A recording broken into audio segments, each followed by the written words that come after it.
It's a sunny day today. You're just walking outside, breathing the fresh, warm air into your body, and bam! Suddenly a giant whale flies over you in a nice, fancy pink dress and fights a giant robot with a huge umbrella.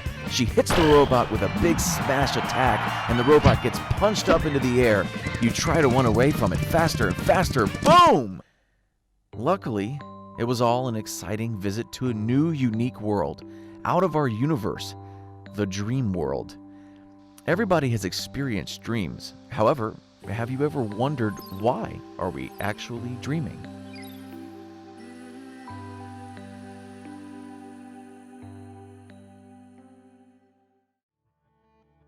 In today's world, scientists and researchers still don't agree about why are we dreaming. Even with our new advanced technology, we still could not analyze the meaning and purpose of dreaming. All we know now is that after we sleep and dream, we feel better and relaxed.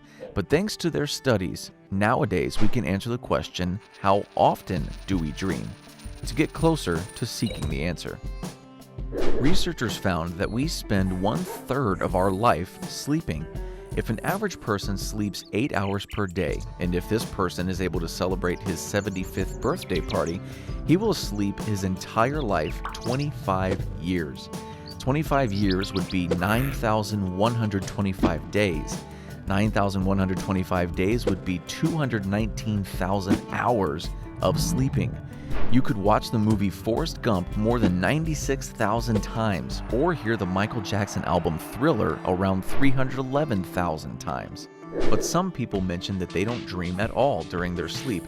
Reasons for this is because out of our third lifetime sleeping, one sizable chunk of sleep are dreams. Thanks to the groundbreaking and famous sleeping research in 1953, they discovered a special phase during our sleep cycle, the REM phase. REM stands for rapid eye movements during sleep. In our different sleeping cycles during the night, there is a phase where the sleeping person has rapid eye movements under his closed eyes, called REM sleep, while the brain remains active and doesn't shut down. The researchers also found out that if you wake people during this REM sleep, 95% would report that they were dreaming something. If you wake people during NREM sleep phase, that's no REM sleep, only 5 to 10% of the test subjects reported that they were dreaming. We can assume that we are most likely to dream during the REM phase in our sleeping cycle, which is 20 to 25% out of our whole sleeping time. 75% of our sleep we will have NREM sleep, which means no dreaming sleep. The REM sleep phase can happen about 4 to 6 times in a normal sleeping schedule, which also means that we have 4 to 6 dreams per night. The dream's length depends on the REM length, which can be 1 minute to 1 hour long.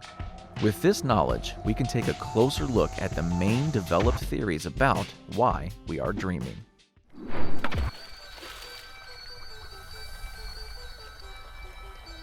Psychoanalytic.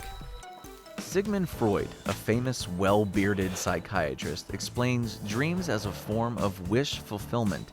When somebody is dreaming, their dreams are representations of their unconscious desires, wishes, and thoughts. Mostly unique symbols appear in disguise to represent a repressed wish or thought. These symbols are waiting to be analyzed for deeper meanings to identify a person's real thoughts and desires.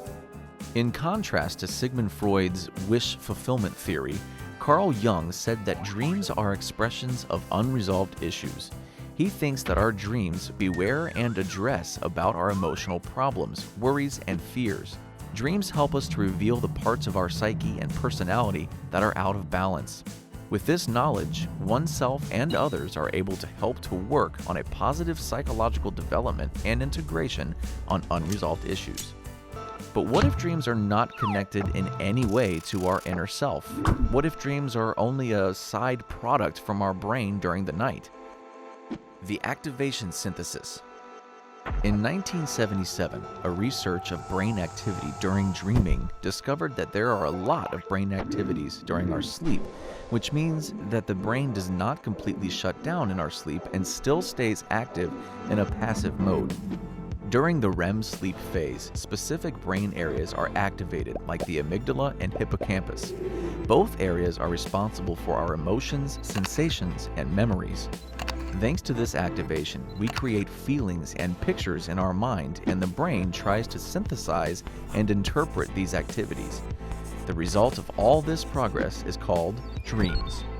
These dreams can be influenced with nearby external stimulation like temperature or sounds.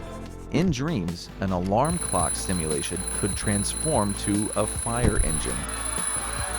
According to this theory, dreams don't have a deeper meaning, and they are only a side product of the brain when it tries to create meaning for random brain activities. But dreams aren't useless or random. Dreams are a creative state with mostly nonsense content, but also useful ones. Famous results from dreams are, for example, the melody of Paul McCartney's song Yesterday or Albert Einstein's theory of relativity. Maybe the REM phase of brain activity has a meaning and is not a completely random activity. Let's take a closer look at the next theory, which tries to explain the reason behind it. Reverse learning. During our day, we get so many stimulations and information from the outside world in every second, such as radio, TV, discussions with our friends, or even just the sounds of nature. Everything is recognized and saved in our brain. Like a hard drive, the brain also has a maximal capacity to save memories. During our sleep, especially in our REM sleep, the brain does a form of spring cleaning and reorganizing of our memories. It simply throws out unnecessary memories and connects the useful ones together, like a computer defragmenting itself in offline mode. As a result, dreams occur in our sleep. Many people are discouraged about this theory, and many other researchers say rather than the brain throwing unnecessary memories away during dreaming, it tries to consolidate memories and process information as much as it can. This leads us to the next theory. Information processing and memory consolidation. In order to process the incredible amount of information which our brain acquires during the day, we need to sleep.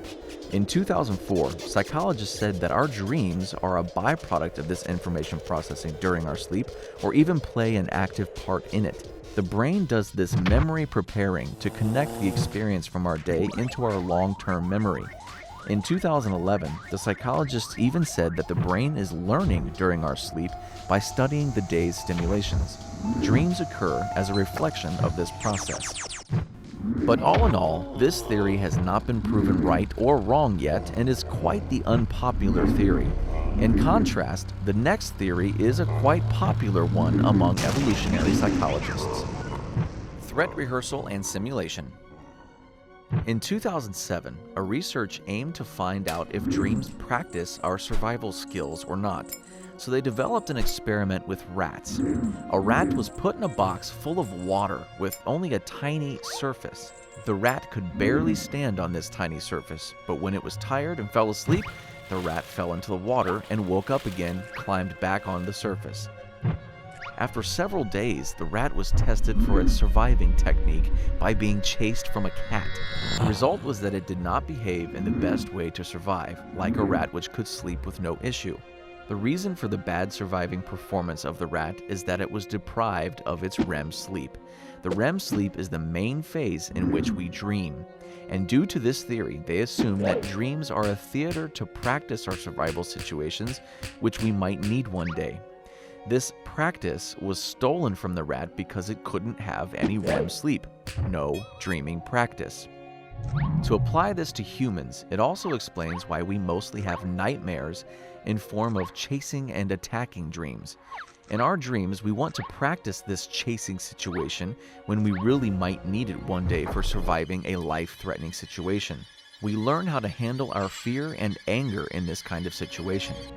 In 2000, a Finnish psychologist found that we have 300 to 1,000 nightmares per year. He also stated that threatening dreams and nightmares are the most common dreams of humans. This theory is a really popular theory because it sees dreams as an evolutionary process. Dreaming was essential in the ancestral times with predators, other hunters, and nature catastrophes. It prepared our ancestors for daily survival and was therefore evolutionary success throughout these years. But sometimes we have calm and relaxing dreams other than so emotional ones, and this theory doesn't include them. Let's take a closer look at the next one. Problem solving. Researchers found that we solve problems which occur during the daily activities better if we just sleep over it and try to solve it on the next day.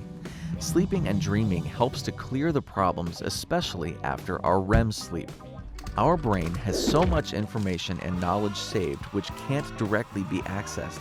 While we sleep and dream about the problem, our brain refreshes its information and we see new ways to solve our questions and problems from the day.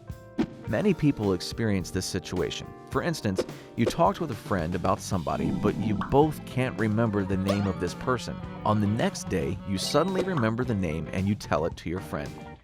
Dreams do not only solve simple tasks and problems, it can also be a healing therapy for people who have more psychological problems such as traumatic childhood, painful memories, or a shocking situation. Eases painful memories. In 2011, researchers found out that sleep can help to ease painful memories. During our dreaming phase, the brain activates the chemical changes which reconnect our memories to our mind. Due to this reconnection of our memories, heavily emotional experiences get softened about their emotional strength during that time. You can experience this dreaming phenomenon when you go to sleep really upset. It is sometimes really hard to fall asleep during emotional imbalance, but when you finally do, you will wake up with a better feeling and more relaxed mindset. Our dreams can also be far more spiritual and out of our world, which leads us to our final theory. Religious interpretations. Throughout the entire world, people believe in different ways about our existence on Earth. In consequence, people may choose to believe in an only God, multiple gods, or they may not prefer to believe in any. In most of the religions, dreams play an important role about spiritual communication. Some religions believe that dreams are predicting the future, while others believe that dreams are a place between human and God to experience meaningful connections. People are able to communicate with God and receive answers while dreaming or have good vision dreams, thanks to God. With all these dreaming theories, no single dreaming theory can help to reach a consensus due to personal preferences. Conclusion. Some people like the idea that dreams train your survival skills, while others prefer dreaming as a gate to connect to the spiritual world. Therefore, everybody may choose their favorite theory or none, but we can all agree that dreams have something magical and mysterious in themselves, and they are not completely random. Our ancestors already tried to find the meaning of dreams, and we are still trying to understand them today. Although our advanced technology brought us a little bit closer to the seeking answer, we are still on a long way to solve the question, why do we dream? Maybe we will never solve the mystery of dreams, but the solving doesn't matter because exploring dreams bring excitement in itself. Dreams are beautiful, frightening, strange, and spiritual. They are a part of us, which makes us the person we are today.